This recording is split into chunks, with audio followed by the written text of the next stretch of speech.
Hey gang, Mocha Boy here. Welcome back, and thanks for tuning back in. We are pretty much on the tail end of our latest war match. We're actually matched up with a clan that has 125 war wins. We don't have any illusions about pulling this one out, but curiously, with 5 hours left, they've only used about 18 attacks, so we're trying to figure out what they're waiting for. But anyway, what I wanted to talk about today, we're gonna go over two different raids. One was a quad loon attack. A quad hound attack, excuse me, but the one that I wanted to pay attention to was, or the one that I wanted to cover was a Town Hall 9 versus Town Hall 10 attack. This was the base that was selected for my attack on the base, for my attack rather.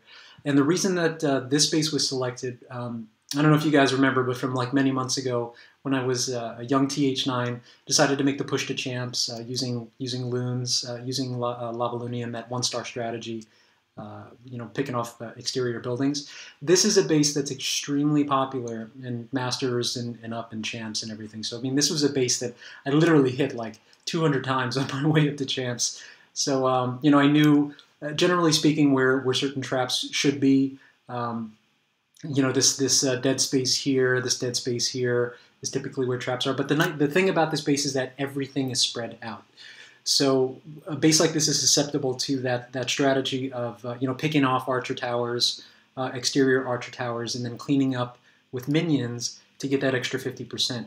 But then taking a lighter coring team and then jumping them into the core. So this was the game plan for this. Sorry. So this is the game plan for this. First thing that we have to do is take out the aerial defenses. So that's these archer towers have to go down. And then once those archer towers go down, all of this is free percentage. All of this here is free percentage. And then there's some free percentage up at the top, like a builder hut, and then some other stuff that's not covered by air defenses. So the focus of this was going to be dropping minions somewhere in those areas to take those out. The second problem was once I get the aerial defenses put down, how do I handle the lure? The trigger range of this. The trigger range of this CC is that, so a couple balloons, just on this cannon is enough to punch in and dump out the castle. And after that, it's CC kill over on the side. Now the next big thing that I had to work out, because I mean I was pretty well versed in how to 1-star this base, but this is probably the first time I've ever had to 2-star this base. So what I had to work out was this, like which side would I send the coring team? I mean, obviously, because of all this distance, these paths here are a no-go, and you want the fastest route into the core of the base, which are these two. Now, there's a single target and a multi-target Inferno tower. If you send the multi-target Inferno, if you send your coring team in at the multi-target Inferno, they have to spend all of the time in these two pockets just getting rained down on by that Inferno. But if you take this side, you only have this one guy shooting at you. I mean, he's a big shooter, but long story short, this side is more susceptible to a swarm type of attack. Sending in lots of little troops, lots of little tanky troops to get in there. But rage, jump, and then just jump them into the core. The other thing that you have to work out is the funnel. How do you get them to go in the direction that you want to go in? And that meant taking out that gold storage and then taking out these camps. Now, I mean, the thing about these attacks is these attacks never go as planned. And, there's always something weird that ends up happening, and you kind of have to be flexible.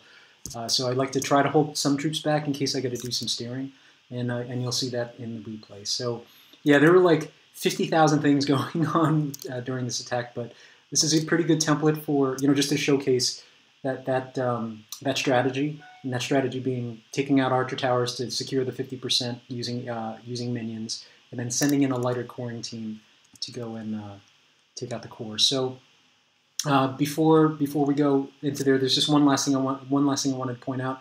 I did work on getting my archer queen up to 30 as quickly as possible, specifically to hit a base like this. And this entire army was built specifically to get her into snipe range of the TH. And for once, she actually ended up doing what she was supposed to. So 2 loons for that cannon, 2 loons for that archer tower.